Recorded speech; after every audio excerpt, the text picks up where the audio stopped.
ভিডি আর্কাইভের নিয়মিত সাপ্তাহিক অনুষ্ঠান সমীকরণে আপনাদের স্বাগত জানাচ্ছি। আমি আনোয়ার হোসেন। এ সপ্তাহে আমাদের আলোচনার বিষয় হচ্ছে উচ্চ রক্তচাপের কারণে হৃদরোগ এবং স্ট্রোকের ঝুঁকি, আমাদের করণীয়। সুপ্রিয় দর্শক, আপনারা জানেন গত 17ই মে ছিল ওয়ার্ল্ড হাইপারটেনশন ডে। এবছর বিশ্ব উচ্চ রক্তচাপ দিবসটির প্রতিপাদ্য ছিল সঠিকভাবে রক্তচাপ মাপুন, নিয়ন্ত্রণে রাখুন এবং দীর্ঘজীবী হন। এজন্য আমরা এই সপ্তাহে উচ্চ রক্তচাপের বিষয়টি নিয়ে আলোচনা করার সিদ্ধান্ত নিয়েছি। বিশ্ব স্বাস্থ্য সংস্থার তথ্য মতে বিশ্বে প্রায় উচ্চ রক্তচাপের ঝুঁকিতে আছে প্রায় 150 কোটি মানুষ। এর মধ্যে প্রতি বছর 94 লক্ষ মানুষ মৃত্যুবরণ করে।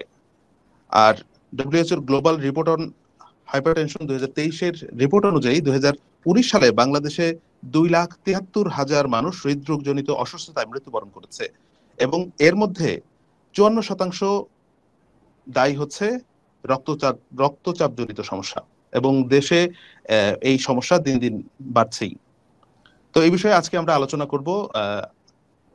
আজকে আমাদের অনুষ্ঠানে আমাদের সাথে রয়েছেন হাইপারটেনশন অ্যান্ড রিসার্চ সেন্টার রংপুরের প্রতিষ্ঠাকালীন সভাপতি professor doctor Mohammad Zakir Hossain. Sir, আপনাকে আমাদের আজকের অনুষ্ঠানে স্বাগতম। ধন্যবাদ আপনাকে। জি স্যার, আমরা আলোচনার শুরুতেই আমরা একটু জেনে নেই রক্তচাপ বিষয়টা কি এবং এটি আসলে আমাদের দেহে কিভাবে কাজ করে। রক্তচাপ অর্থাৎ ব্লাড প্রেশার, রক্তনালীর ভিতর দিয়ে সুন্দর একটা গতিতে প্রবাহিত হয়, এবং যদি প্রেশার না থাকে তাহলে সেই গতিটা পাবে না, এবং রক্ত যে প্রবাহিত হয় এই প্রবাহিত হওয়ার মাধ্যমেই টিস্যু লেভেলে অক্সিজেন পায়। তবে এই নির্দিষ্ট গতি অর্থাৎ যে প্রেশারে এটা প্রবাহিত হয় তার একটা রেঞ্জ আছে, নর্মাল রেঞ্জ আছে, এবং যখন এই প্রেশারটা নর্মাল রেঞ্জকে এক্সিড করবে এবং এটা যদি পারসিস্টেন্ট হয় তখন বলবো উচ্চ রক্তচাপ তথা হাইপারটেনশন। এটার মাত্রাটা কত থেকে কত? এইটার মাত্রা হলো অ্যাডাল্ট পপুলেশনে 18 অথবা 18 ইয়ার্স ঊর্ধ্ব জনগণের যে কোনো লোকের উচ্চ রক্তচাপের নর্মাল মাত্রা হলো উপরেরটি 120-এর নিচে এবং নিচেরটি 80-র নিচে, অর্থাৎ সিস্টোলিক 120-র নিচে, ডায়াস্টোলিক 80-র নিচে মিলিমিটার অফ মার্কারি। এখন যদি কারো ওই ব্লাড প্রেশার অথবা এই রক্তচাপ এই রেঞ্জ এক্সিড করে, সেটা উপরেরটি অথবা নিচেরটি অথবা দুইটি, এবং সেটা যদি সর্বদা হয় অর্থাৎ পারসিস্ট করে, তখন বলবো উচ্চ রক্তচাপ তথা হাইপারটেনশন। জি, ধন্যবাদ স্যার। এই রক্তচাপের ঝুঁকিতে আসলে কারা সবচেয়ে বেশি আক্রান্ত হয়, কারা এই রক্তচাপের এই সমস্যাটায় বেশি আক্রান্ত হয়? এই উচ্চ রক্তচাপের ঝুঁকি, এটা কিছু নন মডিফাইবল রিস্ক ফ্যাক্টর আছে, যেমন মেলদের একটু বেশি, মেল সেক্স, যেমন ফ্যামিলি হিস্ট্রি অফ হাইপারটেনশন যদি থাকে, যদি ইনক্রিজিং এজ হয়, এজ যত বেশি হবে উচ্চ রক্তচাপের ঝুঁকি তত বাড়তি থাকবে। এটা হলো নন মডিফাইবল রিস্ক ফ্যাক্টর, অর্থাৎ এই ফ্যাক্টরগুলোকে আপনি মডিফাই করতে পারবেন না। আপনার এজ বাড়বে, আপনার জেন্ডার যেটা আছে সেটাই থাকবে, আর ফ্যামিলি হিস্ট্রি অর্থাৎ বাবা মা অথবা ফার্স্ট ডিগ্রি রিলেটিভের যদি উচ্চ রক্তচাপ থাকে তার সন্তানের উচ্চ রক্তচাপ হওয়ার ঝুঁকি অনেক বেড়ে যায়। এরপরে আছে মডিফাইবল রিস্ক ফ্যাক্টর, যেমন overweight, excess salt intake, alcohol intake, diabetes mellitus, কায়িক পরিশ্রম না করা, ফিজিক্যাল ইনঅ্যাক্টিভিটি যেটা বলি, এই সমস্ত ফ্যাক্টর হলো মডিফাইবল রিস্ক ফ্যাক্টর। অর্থাৎ এই ফ্যাক্টরগুলোকে কন্ট্রোল করা সম্ভব, এবং কন্ট্রোল করতে পারলে কিন্তু উচ্চ রক্তচাপ হওয়ার ঝুঁকি অনেকাংশে কমে যাবে। যেমন খাবার, যেমন আমরা কার্বোহাইড্রেট কিন্তু বেশি খাই সবসময়, আমাদের মূল ক্যালোরি কিন্তু কার্বোহাইড্রেট থেকে আসে, শর্করা জাতীয় খাবার, কিন্তু এটা ঠিক না।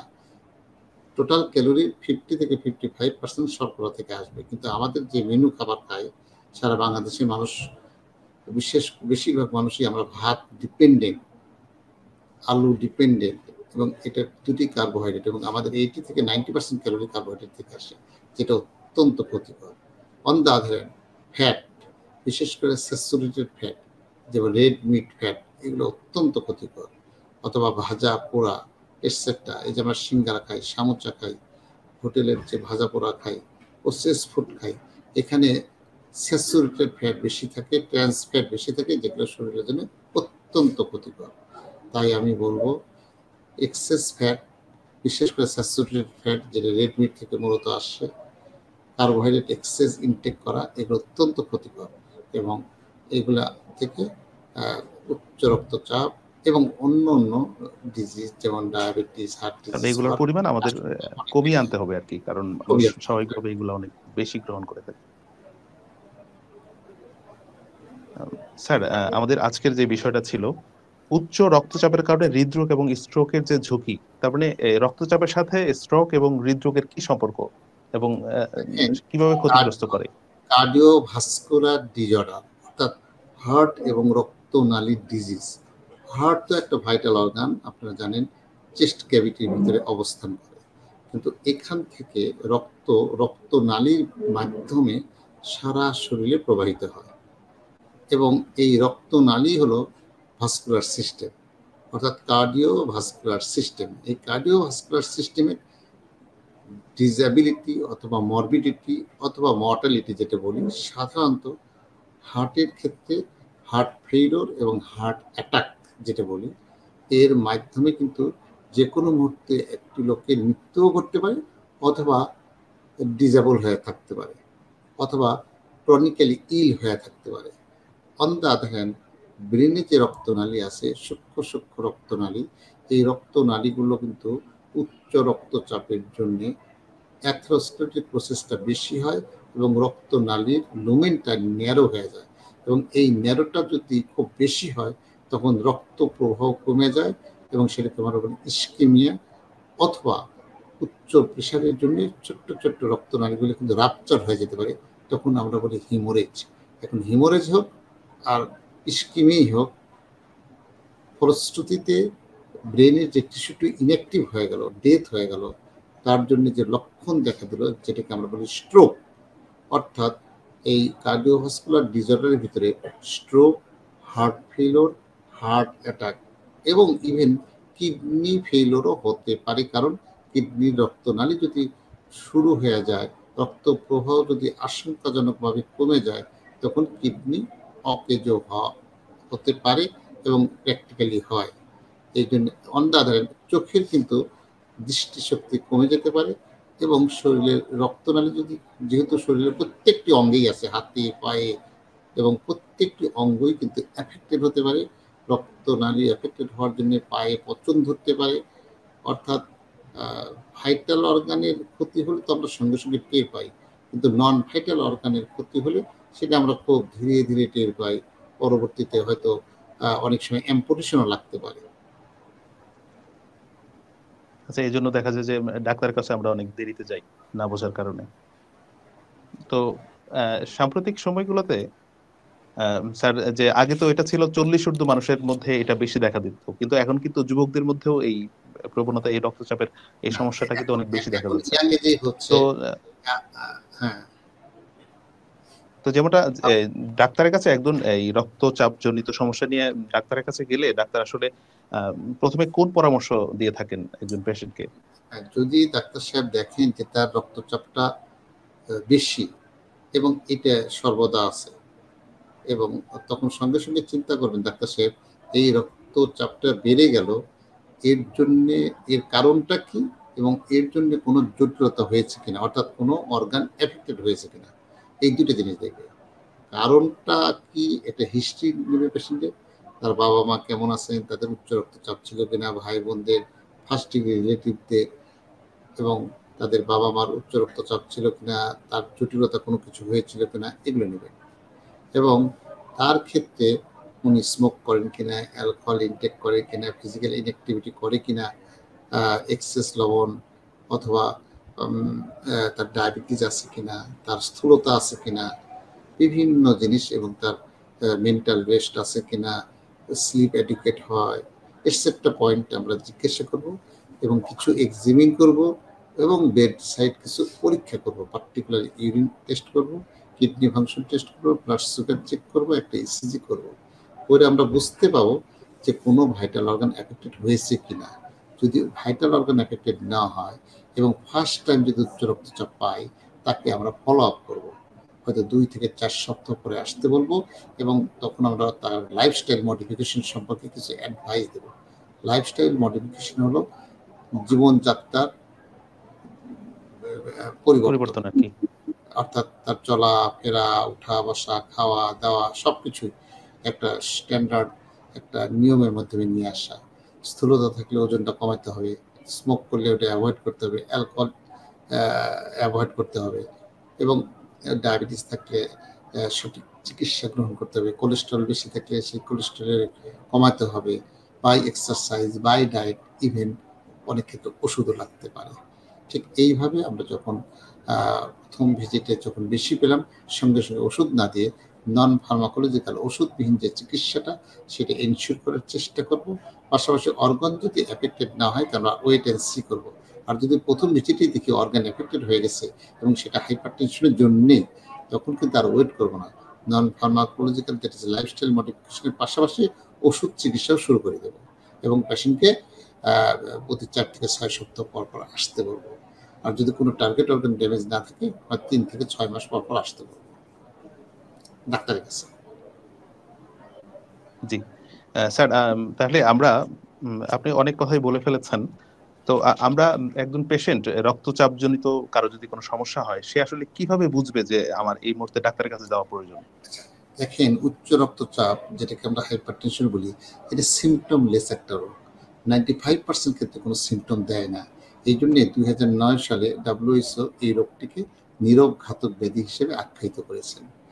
অনলি 5% ক্ষেত্রে সিমটম থাকে, এবং সেটা সাধারণত সেকেন্ডারি হাইপারটেনশন। ইনফ্যাক্ট হাইপারটেনশনকে 2 ভাগে ভাগ করা হয়, একটা প্রাইমারি, একটা সেকেন্ডারি। প্রাইমারি হাইপারটেনশনের ইটিওলজি আননোন, তবে রিস্ক ফ্যাক্টর জানা গেছে, যেটা আমি বলেছি, একটা হলো মডিফাইবল আর একটা নন মডিফাইবল রিস্ক ফ্যাক্টর, কিন্তু ইটিওলজি নেই। আর সেকেন্ডারি হাইপারটেনশন যেটা ইটিওলজি নন, দ্যাট ইজ, মনে করেন আমার হার্টের জন্মগত ত্রুটি আছে, কার্ডিওভাস্কুলার সিস্টেমে কি আছে, কোয়ার্কটেশন অফ দ্য অ্যাওর্টা, অ্যাওর্টাকে একটা জায়গায় চেপে গেছে, এটাকে বলা হয় কোয়ার্কটেশন অফ দ্য অ্যাওর্টা। এই রোগ যদি জন্মগত, এটা যদি থাকে, তাহলে তার কিন্তু উচ্চ রক্তচাপ হওয়ার আশঙ্কা অনেকাংশে বেড়ে যায়। এটাকে বলি সেকেন্ডারি হাইপারটেনশন। যদি এমনটি হয় যে জন্মগতভাবেই আমার হাইপার লাইপিডিমিয়া আছে, অনেক লিপিডের পরিমাণ বেশি, তাদের কিন্তু উচ্চ রক্তচাপ হওয়ার আশঙ্কা বেশি। অথবা আমার কিডনির রোগ হলো, যেটাকে বলি গ্লোমারুলোনেফ্রাইটিস, এই রোগ থাকলে কিন্তু, এটা কনজেনিটাল রোগ না, অ্যাকোয়ার্ড, এই রোগ থাকলে কিন্তু উচ্চ রক্তচাপের হওয়ার আশঙ্কা বেশি। যেমন আমার গিটে ব্যথা আছে, দীর্ঘদিন আমি ব্যথার ওষুধ খাই, ব্যথানাশক দীর্ঘদিন সেবন করলে কিডনি যেমন দুর্বল হতে পারে, পাশাপাশি রক্তচাপ কিন্তু বেড়ে যেতে পারে। এটাকে বলা হয় সেকেন্ডারি হাইপারটেনশন। এখন যদি আমি কজ জানতে পারি, from history, from clinical examination, from investigation, আমি কজটা ট্রিটমেন্ট দিব, তখন উচ্চ রক্তচাপটা কিন্তু ভালো হয়ে যাবে। অর্থাৎ সেটা মাত্র 5% ক্ষেত্রে, বাকি 95% ক্ষেত্রে কিন্তু, যেহেতু এটা প্রাইমারি হাইপারটেনশন, ভালো হওয়ার কোনো সম্ভাবনা নাই। তবে আমি যদি লাইফস্টাইল মডিফিকেশন করি, আমি যদি নিয়ম মেনে চলি, আমি যদি ঠিকমতো ওষুধ সেবন করি, অনেক ক্ষেত্রে প্রেশারটা কন্ট্রোলেই বেশিরভাগ ক্ষেত্রে কন্ট্রোলে থাকবে, এবং কিছু কিছু ক্ষেত্রে হয়তো ওষুধ বন্ধও করে দিয়ে যেতে পারে। তবে সেটা রুগীকে না, তার চিকিৎসক এই সিদ্ধান্তটা দেবেন। তবে লাইফস্টাইল মডিফিকেশন লাইফ লং করতে হবে, কারণ এর কোনো বিকল্প নেই। এটা দীর্ঘমেয়াদী রোগ, সো এটা incurable disease, but controllable, somewhat preventable, যদি আগে থেকে স্টেপ নেওয়া যায়। যেমন কিভাবে, আপনি যেটা বলছিলেন লাইফস্টাইল পরিবর্তনের কথা, আসলে এটা খুবই গুরুত্বপূর্ণ।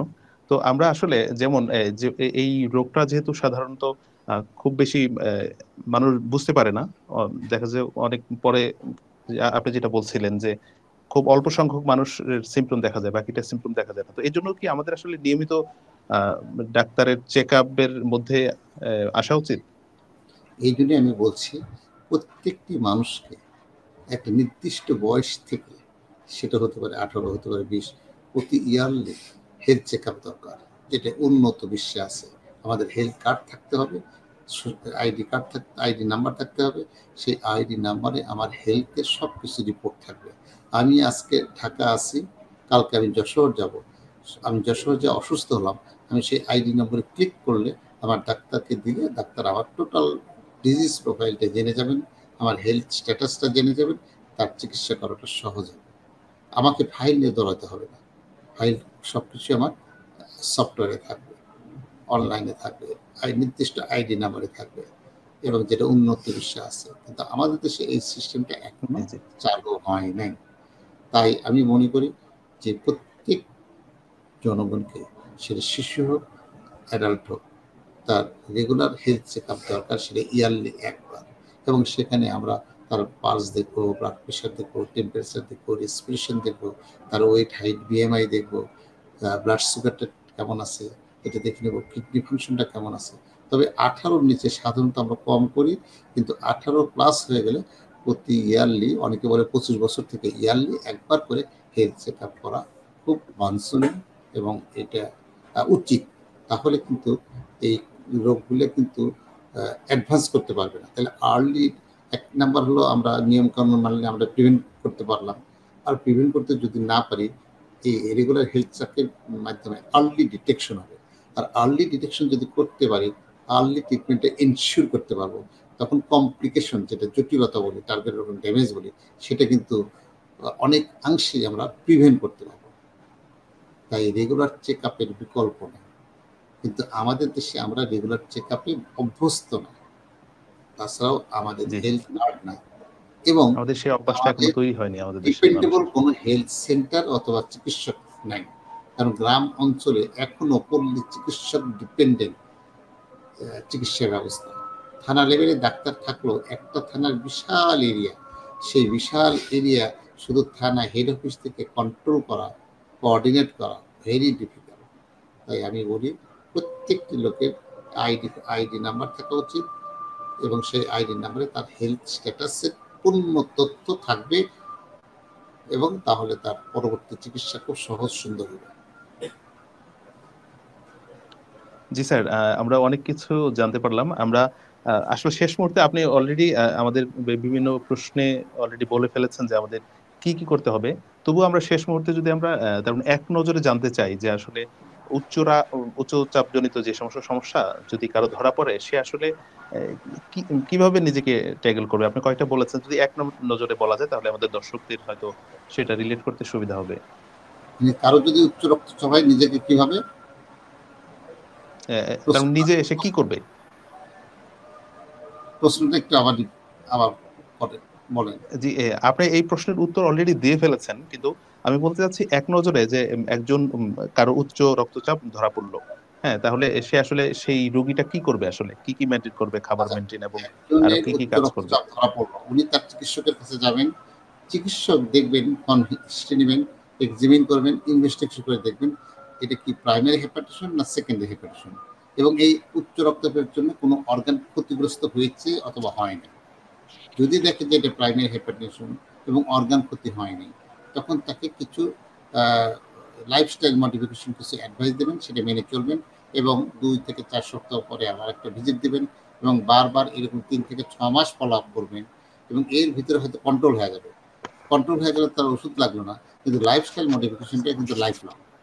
আর যদি 3 থেকে 6 মাসের মধ্যেও কন্ট্রোল হচ্ছে না লাইফস্টাইল মডিফিকেশন দিয়ে, তখন ওষুধ দিয়ে চিকিৎসা শুরু করবেন, এবং যতক্ষণ পর্যন্ত কন্ট্রোল না হবে 4 থেকে 6 সপ্তাহ পর পর ভিজিট, আর কন্ট্রোল যখন হয়ে যাবে তখন 3 থেকে 6 মাস পর পর ভিজিট করবে। তবে মনে রাখতে হবে উচ্চ রক্তচাপ নীরব ঘাতক ব্যাধি, দীর্ঘমেয়াদী রোগ, ইনকিউরেবল রোগ, বাট সামহাট প্রিভেন্টেবল, এবং কন্ট্রোল করার মতো একটা রোগ। তাই সতর্ক থাকতে হবে, সচেতন হতে হবে, এবং তার ফিজিশিয়ানের সাথে কনস্ট্যান্ট যোগাযোগ রাখতে হবে। আমি এটুকুই বলবো। এবং লাইফস্টাইল মডিফিকেশন করলে শুধু হাইপারটেনশন না, ডায়াবেটিস থেকেও রক্ষা পাওয়া যায়, হার্ট ডিজিজ থেকেও রক্ষা পাওয়া যায়, কিডনি ডিজিজ থেকেও রক্ষা পাওয়া যায়, স্ট্রোক থেকেও রক্ষা পাওয়া যায়। সো লাইফস্টাইল মডিফিকেশন ডিজিজ বলতে আমরা বুঝি hypertension, diabetes, heart failure, heart attack, stroke, kidney disease etcetera.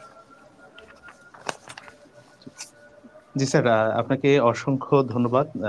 আপনার আমরা এই উচ্চ রক্তচাপ সম্পর্কে অনেক বিষয়গুলো জানলাম এবং আমাদের কি করা উচিত সেই বিষয়গুলো আপনার মাধ্যমে জানতে পারলাম, দর্শকও জানতে পারলো। এই জন্য আপনাকে অসংখ্য ধন্যবাদ স্যার। আমরা আপনাকেও ধন্যবাদ। আমরা আজকের অনুষ্ঠানের একেবারেই শেষ পর্যায়ে চলে এসেছি। তো আমি এই মুহূর্তে যে কথাগুলো বলতে চাই, আমাদের আজকের বিশেষজ্ঞ চিকিৎসক যেই পরামর্শগুলো দিয়েছেন, যেহেতু এই রোগটি এত বেশি যে বিশেষজ্ঞরা বলেছেন যে 4 জনের মধ্যে 1 জনের এই উচ্চ রক্তচাপ জনিত সমস্যা রয়েছে। তাই এই বিষয়টি আসলে আমাদের আরো অনেক বেশি জানা উচিত এই সম্পর্কে এবং এই সচেতনতা বৃদ্ধি করা প্রয়োজন। তো দর্শক, আজকের মতো সমীকরণ, আমাদের সাপ্তাহিক অনুষ্ঠান সমীকরণ এখানেই শেষ করছি এবং আমাদের আগামী সপ্তাহে সমীকরণে নতুন কোনো বিষয় নিয়ে আমরা আলোচনা করব। সেটা দেখার আমন্ত্রণ জানিয়ে আজকের মতো আমরা এখানে সব শেষ করছি, বিদায় নিচ্ছি। আমি আনোয়ার হোসেন।